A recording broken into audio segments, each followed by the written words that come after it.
ya Electoral Commission Robert Kyagulanyi Ssentamu agenda kubeera mu Kawempe North ne mu Kawempe South nga bwe kirambikiddwa. Era by yesterday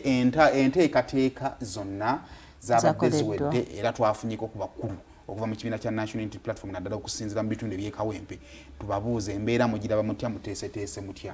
era sooka otuwa abakulu ba NUP nga batubuulira tuteeseteese bwe tuti.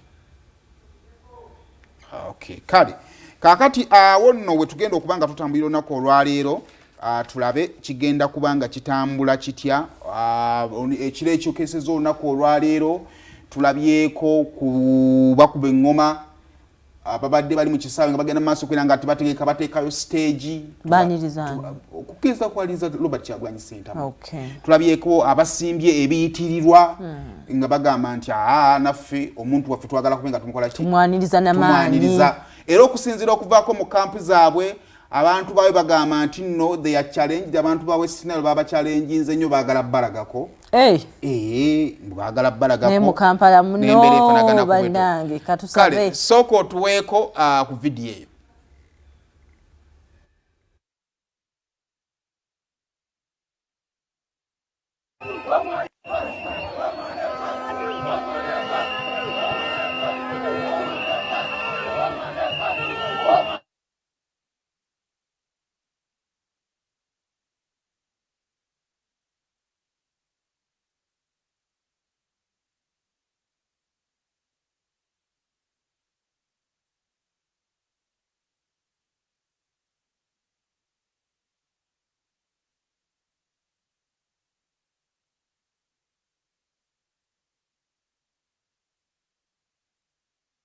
Mu kaluko omwaka gwa 2021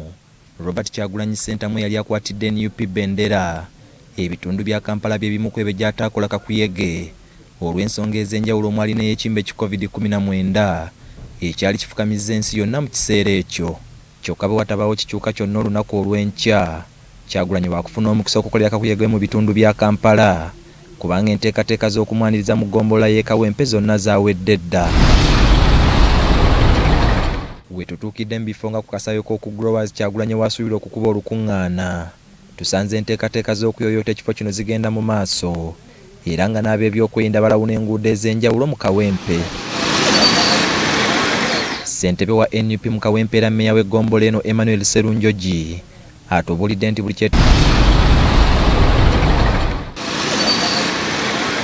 oba oliawo abasinga obungi bali mu keetereekerero ak'okukyaza Pulezidenti waffe His Excellency Kyagulanyi Ssentamu. Olunaku lwa nkya ng'ennaku z'omwezi 24 abantu bamaze dda okwetegeka olukiiko oluteekateeka lw'enkulembera lwamaze dda okuteeka buli kintu wansi okulaba nga kibeera wano wenyini we tuli tusuubira nti we bunaatuukira ssaawa ng'eno wajja kuba wamaze okujjula. Mbeerewo ku mukolo gwaffe Ssemakolo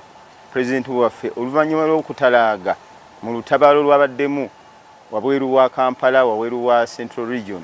akomyewo agenda kutandikira wano waffe mujje tumwanirize tumukuliseeyo. Naye ekisinze okunsanyusa oba okutusanyusa ffenna ly'ebbugumu eriri mu Kawempe yonna okutwalira awamu empise ku nguudo ez'enjawulo ng'ebiyitirwa batandise okubiteekawo.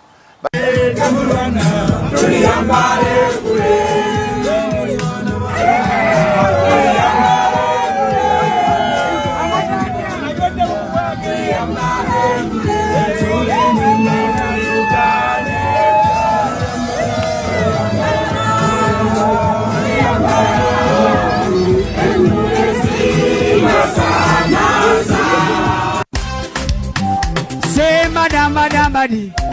okumanya nga aja kujjako nga tomanyi nga tomanyi yenze kabaka gwomanyi atamanyi ngambira ko atamanyi basiru ne banyawo nga ina bagambe nti teri kweba ku lunaku lwaleero enteekateeka zo zitandise ebyuma biyingiddewo stage gagadde generator kugambye embeera yo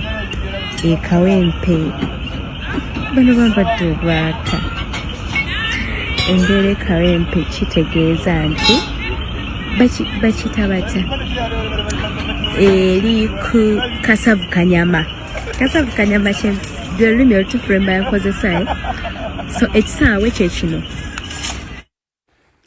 kale bwe batyo bateeseteese okubeera nga tebaaniriza Robert Kyagulanyi Ssentamu Kawempe jjukira mu kalulu akawedde ekibiina kya National Unity Platform kyatwala ebitundu bino byombi Kawempe North ne Kawempe South Constituency Kazibe Bashir Mbaziira eyawangula mu South Muhammad Nsereko n'awangula mu North bwe yapambula mu bwensi eno Muhammad Nsereko n'addirirwa Nalukoola Luyimbaza Eriasi era mu kalulu ak'envuunula bya leero katulabe ekigenda okuba nga kiva sayidi zeeyo naye kakati kino simanyi oba